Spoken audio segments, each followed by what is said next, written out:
If I want to learn how a car engine works, there are a few ways I can go about doing so. First, I could read a textbook on the subject.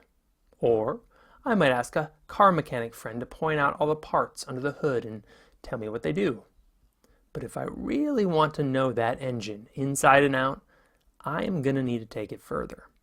I'm going to need to disassemble every single piece of that engine, examine each piece with keen attention, and then put the engine back together, connecting all the pieces in their proper place.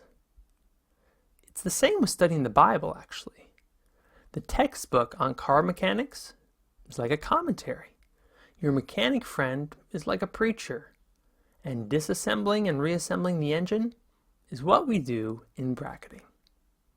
The first step is to break up the passage into pieces.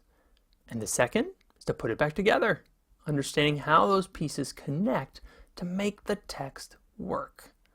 And of course, that is where things get tough. Just as it would take an act of God for me to properly reassemble a car engine, so we rely on God's gracious help to properly bracket a passage of Scripture. That is, to learn it inside and out.